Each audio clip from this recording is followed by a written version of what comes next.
Muito bom dia a você que está nos assistindo aqui no Meditações Ponto de Partida. É isso mesmo. Todas as manhãs nós estamos aqui com você e queremos convidá-lo para estudar a Palavra de Deus, pois esse é o nosso objetivo aqui nessas meditações especiais do programa Ponto de Partida. Lembrando você que tem um QR Code aí que você pode também acompanhar de maneira mais profunda os estudos da Palavra de Deus e pedir um estudo bíblico para que dessa maneira você conheça mais aquilo que Deus quer, a vontade de Deus para a sua vida. Bem, hoje nós vamos falar um pouquinho sobre um tema que tem a ver com visão, ou falta dela.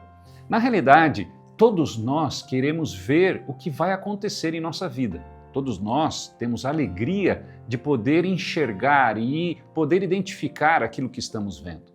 Mas você já parou para pensar que existem pessoas que não enxergam? A Bíblia fala de algumas situações em que Jesus se deparou com esse tipo de pessoa. E eu quero que você pare para meditar comigo no que está escrito no Evangelho de João, no capítulo 9, onde Jesus se encontra com um cego de nascença. E olha o que diz o texto. Caminhando, Jesus viu um homem cego de nascença, e os seus discípulos perguntaram: Mestre, quem pecou, este ou seus pais, para que nascesse cego?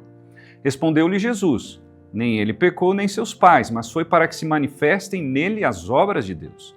É necessário que façamos as obras daquele que me enviou, enquanto é dia. A noite vem, quando ninguém pode trabalhar.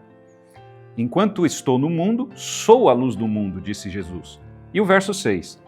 Dito isso, cuspiu na terra e, tendo feito lodo com a saliva, aplicou-lhe aos olhos do cego, dizendo-lhe: Vai e lava-te no tanque de Siloé, que quer dizer enviado. E ele foi, lavou-se e voltou vendo. Você já parou para pensar que história interessante? É verdade, Jesus tem poder para curar fisicamente alguém que não enxerga. Mas eu quero que você pare para pensar numa outra perspectiva. Nós não conseguimos enxergar o que está além de nós, o futuro. Muitas vezes nós temos dificuldade, é verdade? E nós temos uma curiosidade muito grande. Aqui o texto fala de que alguém foi curado. Interessante o método que Jesus usou, né? Ele usa saliva. Naquela época era comum usar saliva porque eles acreditavam que a saliva tinha um poder de cura. E eles acreditavam que isso era importante. E aqui tem algumas lições bem legais. A primeira, aquilo que nós podemos fazer, Deus não faz por nós. E isso deve ficar bem claro. Então, se você está passando por alguma luta, você deve lembrar de que você precisa fazer a sua parte e Deus vai fazer a dele. Mas o texto também nos mostra de que Deus pode nos ajudar a enxergar aquilo que não enxergamos. Talvez você está diante de uma situação bem adversa, bem difícil. Você não consegue ver, quem sabe, a solução para essa luta, essa briga no casamento que você está vivendo. Talvez você está enfrentando um problema na educação dos filhos.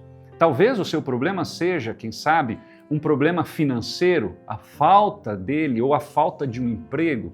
Bem, Jesus está dizendo assim: eu estou disposto a te ajudar e eu posso te dar a luz. Tanto nesse texto, como nós encontramos no capítulo anterior, no capítulo 8, Jesus também diz: eu sou a luz do mundo, verso 12. Jesus é a luz do mundo. Ele pode te dar alívio, ele pode te dar esperança, ele pode te dar uma perspectiva diferente. Eu lembro quando era adolescente, um dia eu fui tirar sangue no laboratório. E quando eu voltei, eu tive uma dificuldade de visão porque a pressão sanguínea baixou e eu tive que ficar em vários minutos sentado à beira de uma entrada de um edifício. Eu não conseguia enxergar nada. Que angústia, como é difícil isso. É complicado você não saber o que está diante de você. Mas a Bíblia diz que Jesus é a luz do mundo. Você tem problemas? Você tem dificuldades? Lembre, Jesus é a solução. Jesus pode te dar alívio. Jesus pode te dar esperança. E o texto mostra aqui que ele faz a parte dele, mas ele também diz: faça a sua parte. Muitas pessoas esperam que Deus faça tudo por elas. Eu quero que você entenda de que é importante você conhecer a vontade de Deus. É importante você entendê-la. É importante você buscá-la. Tem um texto em Jeremias 29 que diz: buscar-me-eis e me achareis quando me buscardes de todo o coração. E quando você buscar a luz, você vai encontrar. Você está diante de uma decisão e você não sabe o que fazer?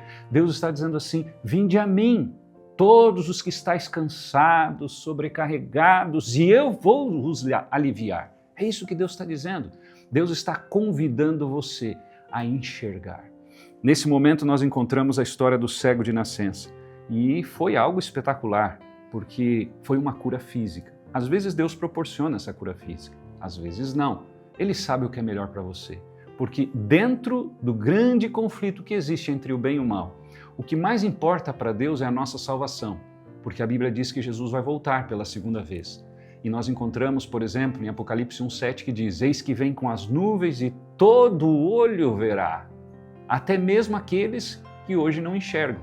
Eu estou falando para alguém que tem um problema de visão, Deus está dizendo assim: fique tranquilo, um dia você vai enxergar. Mas Deus está te oferecendo não apenas a visão física, Ele está te oferecendo algo muito mais amplo para que você possa enxergar o que Ele tem de melhor para você. E eu gostaria que você refletisse um pouquinho nesta manhã sobre esse ponto da palavra de Deus. Deus tem a solução. Você está em luta? Deus é a saída. Você está no escuro? Deus é a luz, porque Ele disse: eu sou a luz do mundo. Eu quero convidar você a lembrá-lo de que nós temos todos os domingos um programa que é o ponto de partida, só que numa configuração um pouquinho diferente, em forma de debate, todas as manhãs aqui também, na Band, às 8 horas, e você pode se aprofundar um pouquinho mais nos temas da Palavra de Deus. Nas meditações ponto de partida, nós damos apenas um vislumbre de algumas ideias daquilo que a Palavra de Deus nos apresenta. Mas nos domingos nós temos a oportunidade de poder aprofundar. E além do mais, você tem a oportunidade também de poder pedir o seu estudo bíblico para que dessa maneira você conheça um pouquinho mais da vontade de Deus. Que Deus te abençoe e lembre-se, seguir a palavra de Deus é sempre a melhor escolha. Um grande abraço e nos encontramos no próximo programa.